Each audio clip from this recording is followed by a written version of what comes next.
এজন্য প্রিয় দেশবাসী, এই সকল পরিস্থিতি সামনে রেখে ইসলামী আন্দোলন ইসলাম, উম্মাহ এবং রাজনীতির বৃহৎ স্বার্থ চিন্তা করে ইসলামী আন্দোলন দেখেছে এখানে থাকার কোনো মানে নেই, ইসলামী আন্দোলন সরে এসেছে। আমাদের কর্মী যারা আছেন তাদেরকে আমি অনুরোধ করব, আহ্বান করব, আসেন ইনশাআল্লাহ আমরা যে আদর্শের উপর আছি সেই আদর্শ নিয়ে আমরা রাজনীতিতে এগিয়ে যাব। আমাদের আমিরের সিদ্ধান্তের উপর আমরা চূড়ান্ত আনুগত্য প্রদর্শন করে আমরা যে যেখানে আছি সেখান থেকে আমরা ইসলামী আন্দোলনের যে নির্বাচনী ইশতেহার আসছে সেই ইশতেহার নিয়ে আমরা মানুষের ঘরে ঘরে পৌঁছে যাব। আসসালামু আলাইকুম ওয়া রাহমাতুল্লাহ। 2024-এর বিপ্লবের পর ইসলামী আন্দোলনের মুহতারাম আমির পীর সাহেব চরমোনাই চেয়েছিলেন বাংলাদেশের প্রত্যেক মানহাজের লোকজন, বিশেষ করে ইসলামপন্থী যারা আছে, যার যার আকীদা বিশ্বাস আপন জায়গায় রেখে নির্বাচনকালীন একটা সমঝোতা, যাতে ইসলামী ভোটগুলো সব এক বাক্সে আসে। এটার পক্ষে পীর সাহেব চরমোনাই অনেক পরিশ্রম করেছেন, সারা দেশে সফর করেছেন। এটা পুরোপুরি হাইপ উঠেছিল বাংলাদেশে ইসলামপন্থার পক্ষে। প্রশ্ন হলো, কেন ইসলামী আন্দোলন বাংলাদেশ সমঝোতা থেকে সরে এসেছে, একক নির্বাচনের সিদ্ধান্ত নিয়েছে? এগুলোর উত্তর যদি আমি বিস্তারিত দেই তাহলে এটা বাংলাদেশের ইসলামপন্থার জন্য এবং ইসলামী রাজনীতির জন্য একটা বিব্রতকর এবং মানুষের মধ্যে একটা ইসলামপন্থী রাজনীতি নিয়ে একটা অবিশ্বাস তৈরি হবে। তারপরেও কিছু কথা আমি বলি। সমঝোতা মানে কি? সবাই মিলে সিদ্ধান্ত নেবেন, সবার সিদ্ধান্তে যাকে যেখানে ফায়সালা হবে সে সেখানেই নির্বাচন করবে, এটাই তো সমঝোতা। এখানে প্রথম বিপত্তিটা বেঁধেছে যখন তফসিল ঘোষণা হলো মনোনয়ন সংগ্রহ করা কেন্দ্রিক। দেখা যাচ্ছে জামাতে ইসলামী প্রথমে কাউকে না জানিয়ে কয়েকজন ফরম তুলল, সিরাজগঞ্জে তুলেছে, আরও পাবনায় তুলেছে, আরও কিছু জায়গায় তুলেছে। ওই দিনে পীর সাহেব চরমোনাই আব্দুল্লাহ মোহাম্মদ তাহের স্যারকে দেখতে গিয়েছেন, তিনি অসুস্থ ছিলেন। তাকে যখন বললেন যে ভাই এগুলা কি, বলছে এটা আমাদের সেন্ট্রালি সিদ্ধান্ত না, একজন আবেগে করে ফেলেছে, আমরা সম্মিলিতভাবে সিদ্ধান্ত নেওয়ার পরই মনোনয়ন তোলা হবে। কিন্তু দেখা গেল পরের দিন ব্যাপক হারে জামাতে ইসলামের এরা কী করলো, মনোনয়ন তুললো। এমনকি তাদের পেজেও তারা বলল যে এতজন কি করেছে, মনোনয়ন ফর্ম তুলে ফেলেছে, 200 কতজন সম্ভবত।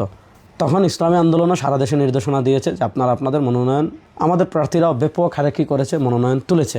মনোনয়ন যখন তোলা হয়েছে তো স্বাভাবিকভাবেই এর পরবর্তী ধাপ হলো যে তুলে ফেলেছে সবাই, যাকে সিলেক্ট করা হবে সে সবাইকে নিয়ে মনোনয়ন জমা দেওয়া হবে। এখন সিলেক্ট করতে হলে তো লিয়াজু কমিটির মিটিং লাগবে, সিদ্ধান্ত নিতে হবে। এই লিয়াজু কমিটির মিটিং নানা কারণে আজ না কাল, কাল না পরশু, পরশু না তরশু, এইভাবে পিছানো হয়েছে। তো দেখা যাচ্ছে পিছাতে একটা বৈঠক হয়, এই বৈঠকে একটা সিদ্ধান্ত হয়, পরের বৈঠকে দেখা যায় আগের সিদ্ধান্তকে আবার খণ্ডন করা হয়, আবার সিদ্ধান্ত, এইভাবেই চলেছে। মধ্যভাগে সবচেয়ে দুঃখজনক যে ঘটনাটা ঘটেছে সেটা হলো, আপনি 8 দলের সমঝোতায় আছেন, এখানে যদি অন্য কাউকে যুক্ত করতে হয় তাহলে আপনাকে সবাইকে নিয়েই করতে হবে, সিদ্ধান্তটা সবাই মিলে নিতে হবে। এনসিপিকে নেবেন, সবাই মিলে সিদ্ধান্ত নেন, কিন্তু দেখা যাচ্ছে এখানে একক সিদ্ধান্তে এনসিপিকে আপনার এখানে যুক্ত করা হয়েছে। এখানে আমরা যখন বলেছি তখন ওনারা বলেন যে বিএনপি তার শরিক দলের সাথে কি এত পরামর্শ করে। তো প্রশ্ন হলো, জামাত কি বিএনপি? আর ইসলামী আন্দোলন কি বিএনপির অন্যান্য শরিক দলের মতো, বা আট দলের সাথে যে দলগুলো রয়েছে সেগুলো কি বিএনপির অন্যান্য শরিক দলের মতো, যেগুলো নাম সর্বস্ব সংগঠন, তৃণমূলে কাজ নেই, এরকম তো না। তো দেখা গেল এনসিপিকে নেওয়া হলো একক সিদ্ধান্তে এবং ওনাদের মতো করে এনসিপিকে ওনারা 30টা আসন ছেড়ে দিয়েছেন। এবং পরবর্তীতে লিয়াজু কমিটিতে যখনই বসা হয় দেখা যাচ্ছে এমন বেশ কিছু আসন আছে যেখানে ইসলামী আন্দোলন প্রার্থীও স্বাবলম্বী, আবার সাংগঠনিক কাজও খুবই ভালো। দেখা যাচ্ছে এই আসনগুলো ওনারা এনসিপিকে দিয়ে দিয়েছেন। এখন এই আসনগুলো নিয়ে আলাপে আসলেই কথা একটা, এটা এনসিপিকে দিয়ে দেওয়া হয়েছে, এটা নিয়ে কোনো আলাপ করা যাবে না। তো এটা তো সমঝোতার মানে শারঈ দিক আপনি বলেন, অর্থাৎ ন্যূনতম শরিয়ার সাথে যাদের সম্পর্ক আছে, ইসলামের সাথে সম্পর্ক আছে, এই কাজে বৈধতা আপনি কেমনে দিবেন? যে আপনি একক সিদ্ধান্তে নেবেন, একক সিদ্ধান্ত দিয়ে দিবেন, তাহলে এটা সমঝোতা থাকে? সবচেয়ে বড় কথা হলো এখানে এত অতি রাজনীতি করা হয়েছে। যেমন আমি আপনাদেরকে আরেকটা উদাহরণ দিই। পীর সাহেব চরমোনাই জামাতের শীর্ষ নেতৃবৃন্দের সাথে বসেছেন, যখন 8 দলীয় বিভাগীয় সমাবেশগুলো শেষ হলো, তফসিল ঘোষণা হলো, তো পীর সাহেব চরমোনাইকে ওনারা বলেছেন যে আপনারা তো জরিপ করেছেন, আপনাদের কোন কোন আসনে কাজ ভালো আছে, কোন কোন আসনে কাজ খারাপ আছে, এগুলার তালিকা আপনারা আমাদের কাছে দেন। সেটা আমরা পাঠিয়েছি। আমি পীর সাহেব হুজুরকে তখন বলেছিলাম যে এটা দেওয়ার দরকার নাই। হুজুর বলেছেন না, আমরা ওয়াদা দিয়ে আসছি, অবশ্যই দিতে হবে, ওয়াদার দাম অনেক বড়, দেওয়া হয়েছে। তো আমরা এই যে দিয়েছি, এটা কিন্তু আসন চাওয়া না, এটা ওনারা চেয়েছেন জরিপটার জন্য দেওয়া হয়েছে।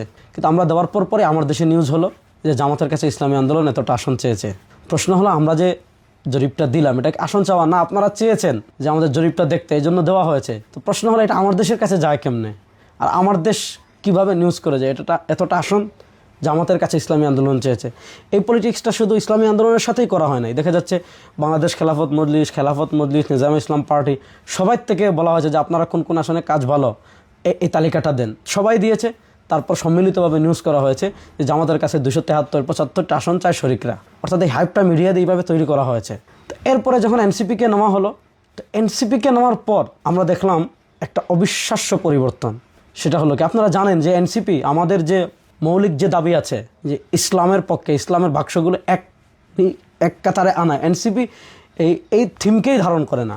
অর্থাৎ এনসিপি কখনো রাষ্ট্রীয়ভাবে ইসলাম প্রতিষ্ঠা, আমরা ক্ষমতায় গেলে বিচার করব ইসলাম অনুযায়ী, আমরা ক্ষমতায় গেলে সংবিধানে কোরআন বিরোধী যত ধারা আছে সব বাদ দেব, আমরা ক্ষমতায় গেলে অর্থনীতিকে ইসলাম অনুযায়ী সাজাবো, আমরা ক্ষমতায় গেলে ইসলাম বিরোধী যত আইন আছে সব বাতিল করব, রাষ্ট্রকে শরিয়ার আলোকে গঠন করব, এই থিমের সাথেই এনসিপি এক না। এবং এনসিপির স্পষ্ট কথা হলো এটা কোনো আদর্শিক জুটি না। এইরকম যখন দূরত্বগুলো তৈরি হয়েছে তখন দেখা যাচ্ছে ওনাদের কথা হলো ইসলামী আন্দোলন কত আসনে নির্বাচন করবে সেটা তাদের নির্বাহীতে যে সিদ্ধান্ত হয়েছে ওইটাই, এবং ইসলামী আন্দোলন কোন কোন আসনে নির্বাচন করবে তাদের নির্বাহীতে যে সিদ্ধান্ত হয়েছে ওইটাই। তারা যতটা বলবেন এতটাই আপনি, তারা যে আসনে বলবেন এতটাতেই আপনি। এবং তারা এনসিপিকে যে আসন দিয়ে দিয়েছেন, পৃথিবী উল্টে যাবে, সূর্য পশ্চিম দিক থেকে উঠে যাবে, এনসিপিকে দেওয়া কোনো আসন ফেরানো যাবে না। তো এখন দেখা যাচ্ছে আপনি যদি এই আচরণগুলো করেন যে আপনি যেখানেই বলবেন আমি ওখানেই নির্বাচন করব, আপনি যে আসনে বলবেন ওই আসনেই নির্বাচন করব, আপনি এনসিপিকে যেতগুলো দিয়েছেন এগুলো নিয়ে কোনো আলাপই করা যাবে না। এবং আরেকটা কথা বলি, আরেকটা তথ্য দেয় আমাদের, পিশাব চরমোনাই ওনাদেরকে জিজ্ঞাসা করলেন যে আমরা কত আসনে নির্বাচন করব, কি এগুলো সব জানতে চাচ্ছেন, আপনারা কত আসনে নির্বাচন করবেন। ওনারা বলেছেন এটা সিক্রেট, বলা যাবে না। তারপর পিশাব চরমোনাই যখন একটু রাগান্বিত হয়েছেন যে আমাদের সমঝোতা, আপনারা কত আসনে নির্বাচন করবেন না এটা জানতে পারবো না, এটা কোন ধরনের কথা, তখন ওনারা বলেছেন আমাদের 172টা আসন আছে, এই 172টা আসন নিয়ে কোনো কথা বলা যাবে না, যদি কিন্তু তবে ছাড়া এই 172টা ওনারাই, বাকিগুলোতে আপনারা কি করবেন, সমঝোতা করবেন। এই হলো সমঝোতার হালাত।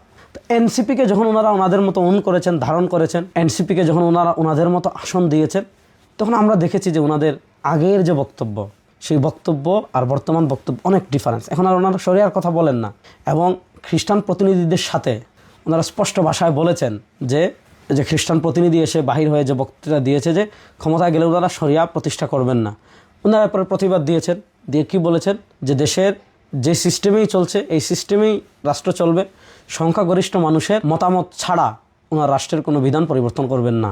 এই সংখ্যাগরিষ্ঠ মানুষের মতামত নিয়ে রাষ্ট্রের আইন পরিবর্তন করতে হবে, এই কথাকে কোরআন সুন্নাহ সমর্থন করে। সংখ্যাগরিষ্ঠ মানুষ ইসলামী দণ্ডবিধি চায় না। আমাদের দেশে যারা পলিসি মেকিংয়ের জায়গায় আছে তারা কখনো ইসলামী দণ্ডবিধি চাইবে না, যে চুরি করলে, কেউ রাষ্ট্রের টাকা চুরি করলে, দুর্নীতি করলে, দেশের টাকা বিদেশে পাচার করলে, ব্যাংক ডাকাতি করলে, শেয়ার বাজার ডাকাতি করলে ইসলাম তার শাস্তি দিচ্ছে হাত কাটা, এটা তারা কখনো চাইবে না। তারা কিসাস চাইবে না, তারা হুদুদ চাইবে না, তারা তাজিরাত চাইবে না, তারা ইসলামী অর্থনীতি চাইবে না, তারা ইসলামী দণ্ডবিধি চাইবে না। কারণ ইসলামী দণ্ডবিধি থাকলে তারা দেশকে খেতে পারবে না, চুষে খেতে পারবে না, বিদেশে টাকা পাচার করতে পারবে না। তাহলে আপনি তারা চাইবে না যারা পলিসি মেকিংয়ের জায়গায় আছে, আপনি কি তখন এটা মেনে নেবেন? এটাই কি ইকামতের দিন? আর এটা কি ইসলামী শরিয়া? আর এটা কি ইসলাম? এই সকল বিষয়কে সামনে রেখে ইসলামী আন্দোলন বাংলাদেশ সিদ্ধান্ত নিয়েছে যে আপনি যা বলবেন তাই আমাদের মানতে হবে, আপনি যেখানে নির্বাচনের কথা বলবেন সেখানেই আমাদের নির্বাচন করতে হবে, আপনি যতটা আসনে বলবেন ততটা আসনেই আমাদের নির্বাচন করতে হবে, আপনি যাই বলবেন তাই আমাদেরকে মানতে হবে। অসকল মোড়লগুলি ইসলামী আন্দোলন অতীতেও মানেনি, অসকল নিজে যা মন চায় অতি রাজনীতি আপনি আপনার মতো করেন, কিন্তু ইসলামী আন্দোলন এই অতি পলিটিক্সে নেই, অতীতেও করেনি, এখনও করে না, সামনেও করবে না। এই জন্য দেশবাসীর কাছে আমি এই কথাগুলো এজন্য বললাম যে অনেকে মনে করছেন যে ইসলামী আন্দোলন বাংলাদেশ অনেক ক্ষতিগ্রস্ত হয়ে যাবে। ইসলামী আন্দোলন বাংলাদেশ ক্ষতিগ্রস্ত হবে নাকি লাভবান হবে সেটা আমরাও জানি, কিন্তু এখানে পরিস্থিতিটা এমনভাবে তৈরি করা হয়েছে যে আপনি তাদের সব মেনে, যেখানে বলবে সেখানে, যাকে বলবে তাকে, তাদের সব মেনে আপনাকে কি করতে হবে, সমঝোতায় যেতে হবে। ওই সমঝোতায় পৃথিবীর সবাই গেলেও ইসলামী আন্দোলন যাবে না। এটা যারা ইসলামী আন্দোলন রাজনীতি জানেন, দেখেছেন, এটা বুঝবেন। আরেকটা কথা বলে আমি শেষ করি, আমাদের মুফতি ফয়জুল করিম হাফিজুল্লাহ, যাকে আমরা শাইখে চরমোনাই হিসাবে সারা বাংলাদেশের মানুষ চিনি, তাকে, তার চিন্তা, তার চেতনা, এবং আমরা সকলেই জানি যখন এই অতি পলিটিক্সগুলো করা হয়েছে, মুফতি ফয়জুল করিম হাফিজুল্লাহ তখন বরিশাল থেকে এসেছেন যে কোনোভাবেই এই সমঝোতাটা থাকুক। তখন তিনি আব্দুল্লাহ মোহাম্মদ তাহের স্যারের বাসায় গিয়েছেন, গিয়ে বলেছেন ভাই যেভাবেই হোক আপনারা এই এনসিপি নিয়ে অতি রাজনীতি করে, এনসিপি নিয়ে অতি চালাকি করে দয়া করে আমাদের এই সমঝোতাটা ভাঙবেন না, কোনোভাবে যাতে আমাদের সমঝোতাটা নষ্ট না হয়। তিনি 1 to 1 তাকে গিয়ে বলে আসতেন। কিন্তু ওনাদের কথা হলো ইসলামের স্বার্থ সব বিসর্জন ইসলামী আন্দোলন দিবে, উম্মার স্বার্থে সব ত্যাগ ইসলামী আন্দোলনই করবে, উম্মার স্বার্থে সব কোরবানি ইসলামী আন্দোলন করবে, সমঝোতা রক্ষার্থে সব কিছু ইসলামী আন্দোলন করবে। কিন্তু ওনারা যা বলেছেন, যে সিদ্ধান্ত নিয়েছেন, যা করবেন এটা থেকে 1 ইঞ্চিও সরবেন না। এজন্য প্রিয় দেশবাসী, এই সকল পরিস্থিতি সামনে রেখে ইসলামী আন্দোলন ইসলাম, উম্মাহ এবং রাজনীতির বৃহৎ স্বার্থ চিন্তা করে ইসলামী আন্দোলন দেখেছে এখানে থাকার কোনো মানে নেই, ইসলামী আন্দোলন সরে এসেছে। আমাদের কর্মী যারা আছেন তাদেরকে আমি অনুরোধ করব, আহ্বান করব, আসেন ইনশাআল্লাহ আমরা যে আদর্শের উপর আছি সেই আদর্শ নিয়ে আমরা রাজনীতিতে এগিয়ে যাব। আমাদের আমিরের সিদ্ধান্তের উপর আমরা চূড়ান্ত আনুগত্য প্রদর্শন করে আমরা যে যেখানে আছি সেখান থেকে আমরা ইসলামী আন্দোলনের যে নির্বাচনী ইশতেহার আসছে সেই ইশতেহার নিয়ে আমরা মানুষের ঘরে ঘরে পৌঁছে যাব। আমি সবসময় বলি, আমরা যেই নিয়তে নামাজ পড়ি, যেই নিয়তে রোজা রাখি, যেই নিয়তে হজ করি, যেই নিয়তে জাকাত দেই, যেই নিয়তে তাহাজ্জুদ পড়ি, ওই নিয়তেই আমরা ইসলামী আন্দোলন করি। সুতরাং ইসলামী আন্দোলনের রাজনীতিতে অতি ধূর্ততা, অতি চালাকি, অতি পলিটিক্স এগুলো ইসলামী আন্দোলনের রাজনীতিতে নেই। আমরা যেভাবেই চলছি সেভাবেই এগিয়ে যাব ইনশাআল্লাহ। একদিন না একদিন এদেশে ইসলাম বিজয় হবেই হবে। আসসালামু আলাইকুম ওয়া রাহমাতুল্লাহি ওয়া বারাকাতুহু।